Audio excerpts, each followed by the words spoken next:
Hello and welcome. This is Mama Jess, everything you wish your mother told you. I did not post videos this week because of the news of Charlie Kirk's death.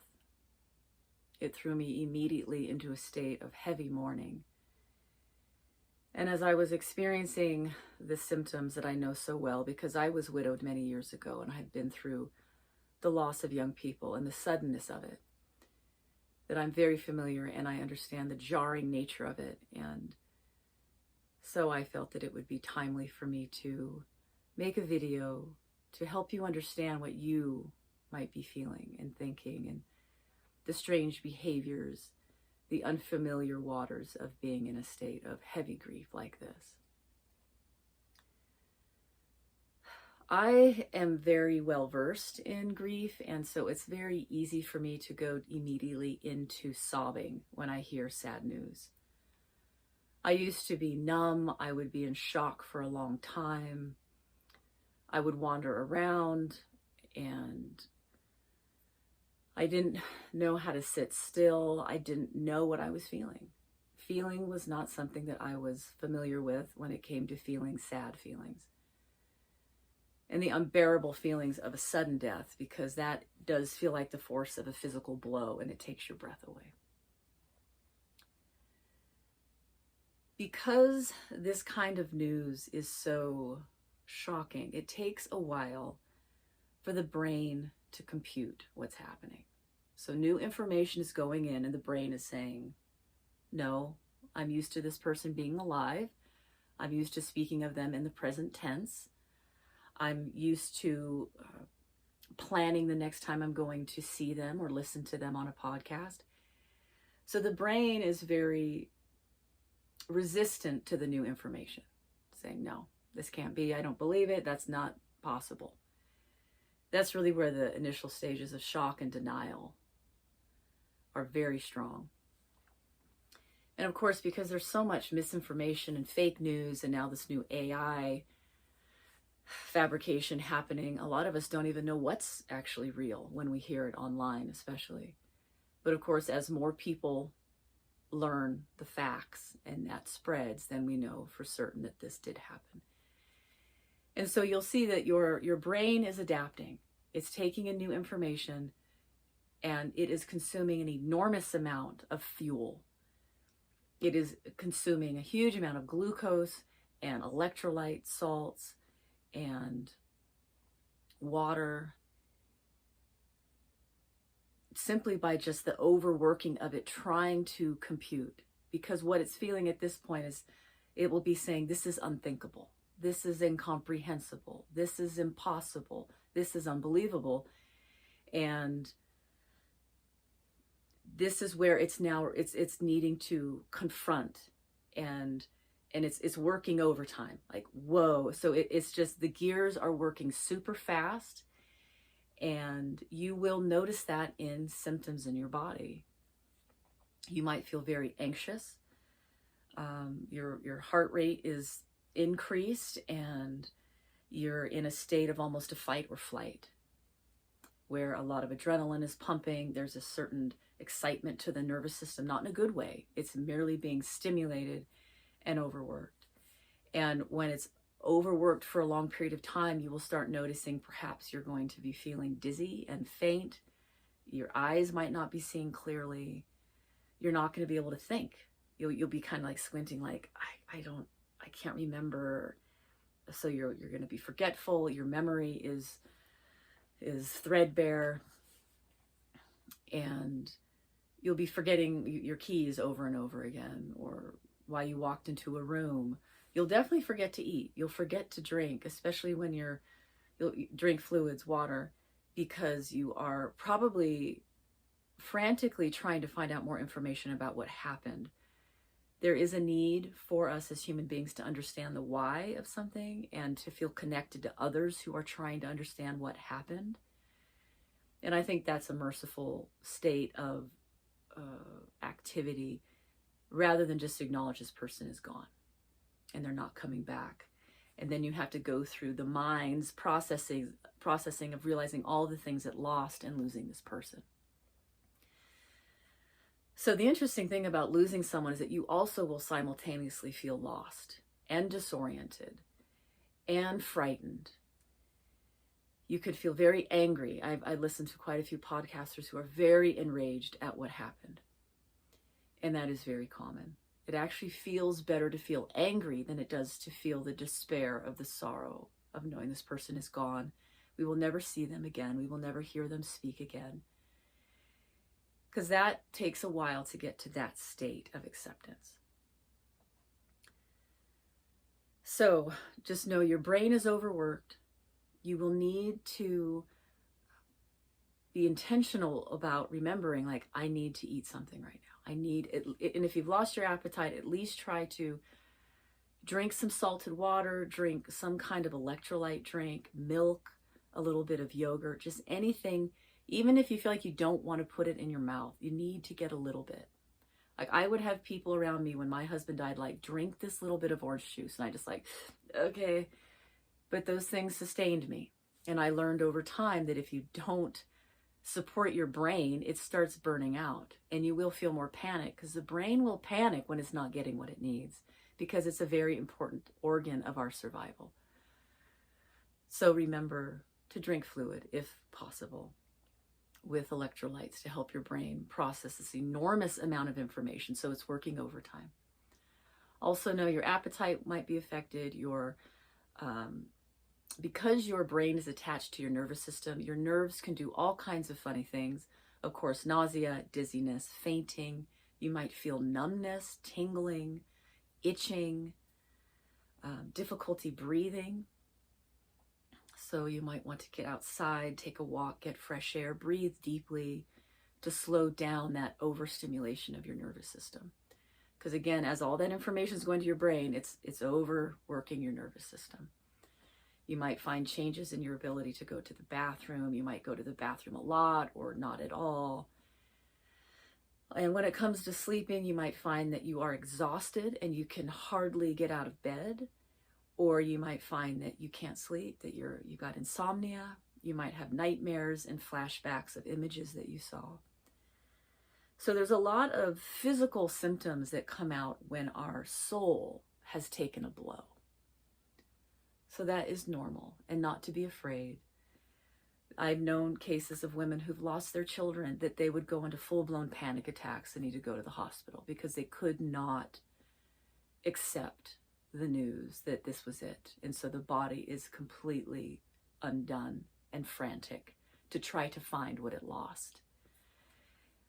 I know I went through a time where I would literally be looking for my husband in this weird way, like maybe he really didn't die and he'll come back. So the brain is doing goofy things. It's in a state of mass confusion. So if you find that you want to talk to the person that died or write them a letter, those are all normal. Doesn't mean that you're mentally ill. So just know if you're feeling sad and depressed and panicked, whatever, this is not mental illness. This is a normal, healthy human response to a death, to a very tragic event. So don't judge yourself for what's going on. So you absolutely have permission to feel all of these things. And do know, and this is hard to accept, but you will feel better over time if you're doing the work of confronting your feelings. A lot of people say time heals all wounds when it comes to the world of grieving, and that's not true. I learned that firsthand, that if you don't confront the feeling stays in you like a massive festering splinter full of pain. So you have to get it out. You have to squeeze it out, and we have been given tear ducts and the ability to cry and to sob and to weep and wail and throw things. And I would run at night. I would run as fast as I could to burn off all the anxiety. All these ways that we try to get the pain that's inside of us outside of us. And the worst thing you can do is go to drinking, alcohol, going to drugs to sedate yourself, going to, whether it's pharmaceutical or recreational. I mean, that's controversial. I would have to talk more extensively about my views. If someone has a very, very weak health, they might need some kind of sedative, but I don't want to talk about that right now. Just for you young people, I don't want you to go to drugs, alcohol, smoking, sexual activity. You know, I want you to, or like a music, or what is it, like loud music to drown out your feelings and your thoughts, or movie marathons, or even becoming obsessed with the news and not taking care of yourself, forgetting to eat and sleep and drink water. Right? So this is the part of growing up. And as a mother voice, you need to know these things. These are so important because the majority of our country, I would say, have some kind of addiction, whether it's socially accepted or not. Some people are workaholics and they look like they're just so successful and wonderful and look at all their money. But they're addicts the same. They're running away. They're trying to escape pain. So just know it takes an enormous amount of courage and wisdom to confront the sorrow that you feel in your soul. So give it time. There's only so much we can process at once. So you'll find that you're going to cry, and then you are going to almost go into like a trance of just exhaustion and kind of space out a lot. That's normal to space out.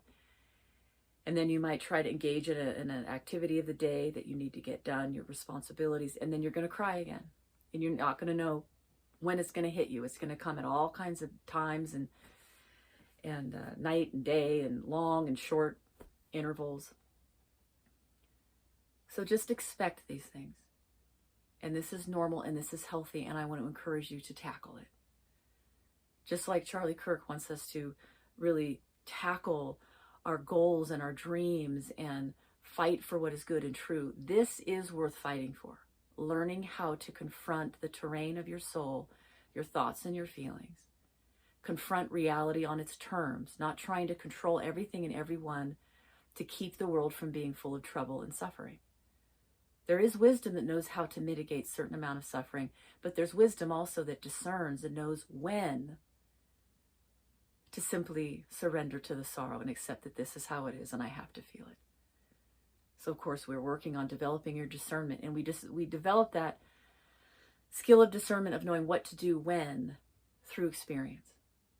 Okay, through we're going to be using this instrument in us of discerning, what do I do now? What do I do now?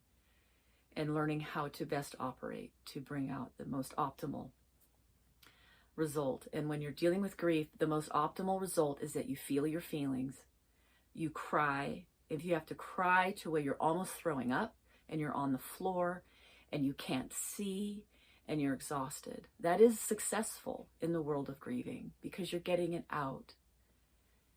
And then knowing how to continue in your responsibilities so that that grief doesn't consume you.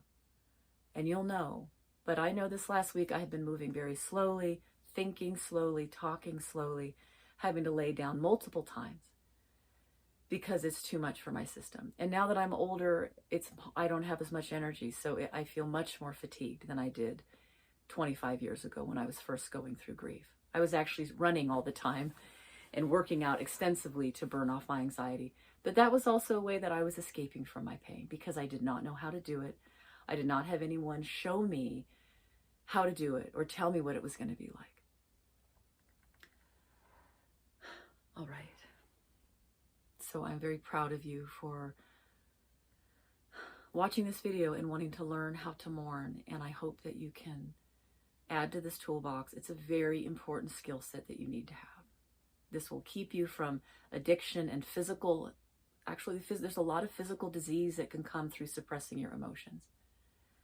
So take the time and definitely get outside and get some sunshine, get some fresh air, breathe deeply, get good rest, drink fluid, try to eat nutritious meals. You might crave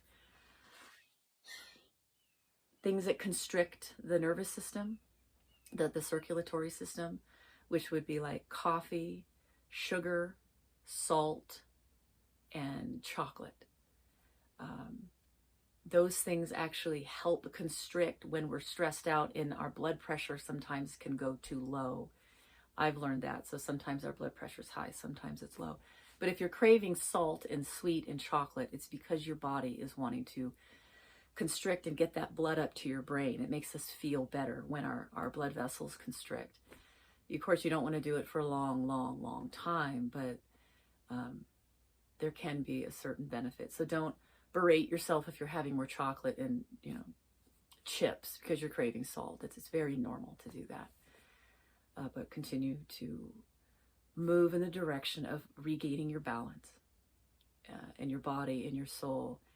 And know that over time, as you are confronting this, your soul will expand. You will be getting bigger to handle more of the truth and more of these awful, sad realities of life. And that's where the growing happens. We're literally expanding, growing bigger, holding more truth.